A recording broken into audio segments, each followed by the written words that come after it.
దొత్తులూరు మండలంలో మణిపూర్ రాష్ట్రంలో జరుగుతున్న సంఘటనలపై నిరసనలు హోరెత్తాయి. సేవ్ మణిపూర్ దిక్కులు పెక్కటిల్లేలా నినాదించారు. ప్లకార్డులు చేతబూని సేవ్ భారత్ అంటూ ర్యాలీలు చేశారు. ప్రజా, ముస్లిం, క్రైస్తవ సంఘాలు అందరూ స్థానిక తహసీల్దార్ కార్యాలయం దగ్గర ఉన్న అంబేద్కర్ విగ్రహం వద్ద అంబేద్కర్ కి పూలమాలలు వేసి నివాళులర్పించారు. అక్కడి నుంచి దొత్తులూరు 4 రోడ్ల కూడలి వరకు మణిపూర్ కుకీలకు సంఘీభావ ర్యాలీ నిర్వహించారు. ఈ సందర్భంగా క్రైస్తవ మత పెద్దలు, ముస్లిం మైనారిటీ నాయకులు మాట్లాడారు. సభ్య సమాజం తలదించుకునేలా కుకీ గిరిజన జాతి మహిళలను నగ్నంగా ఊరేగించడం, అడ్డొచ్చిన వారిని చంపడం, ఊర్లూర్లు తగలబెట్టడం దారుణమన్నారు. వెంటనే మానవ మృగాల్లా వ్యవహరించిన వారిని ఉరితీయాలని డిమాండ్ చేశారు. ఈ కార్యక్రమంలో దొత్తులూరు మండల ఫాస్టర్స్ బరబ్బా, జయరావు, చంద్రయ్య, అబ్రహం, వినోద్ కుమార్, ఇస్రాయేలు, జాన్, సంపత్ కుమార్, జైసింగ్ ముస్లిం నాయకులు, సైదు బాషా, రంతుల్లా తదితరులు పాల్గొన్నారు. మనది భారతదేశం, మనందరం ఒకటే. రేపు మణిపూర్లో జరిగేది మనకు కూడా జరగవచ్చు. అందుకని మనందరం ఈ నిరసన తెలియాలి. ఎక్కడి దాకా వెళ్ళాలంటే మణిపూర్ దాకా వెళ్ళాలి, రాజకీయ నాయకుల దాకా వెళ్ళాలి.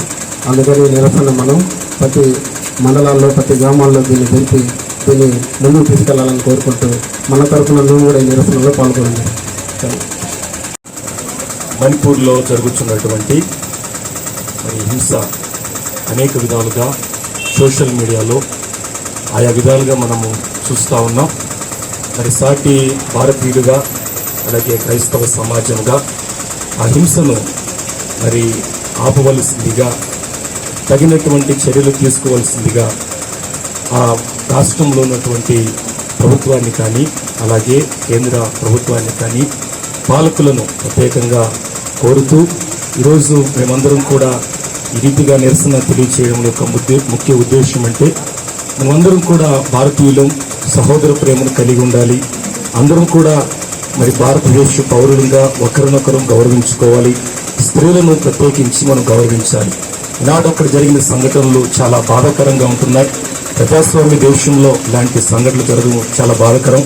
రాబోతున్న దినాల్లో ఇలాంటి పరిస్థితులు లేకుండా తగినటువంటి చర్యలు తీసుకోవాల్సిందిగా కేంద్ర రాష్ట్ర ప్రభుత్వాలను మేము కోరుకుంటూ విన్నవిస్తూ ఈరోజు ఈ నిరసన ర్యాలీని జయప్రదం చేయడంలో స్థానిక ప్రాంతంలో ఉన్నటువంటి సేవకులు, క్రైస్తవ సహోదరులు ఇచ్చేసిన విధానాన్ని బట్టి ప్రత్యేకమైన కృతజ్ఞతలు తెలియజేస్తూ ఈ మాటలు నేను ముగిస్తున్నాను.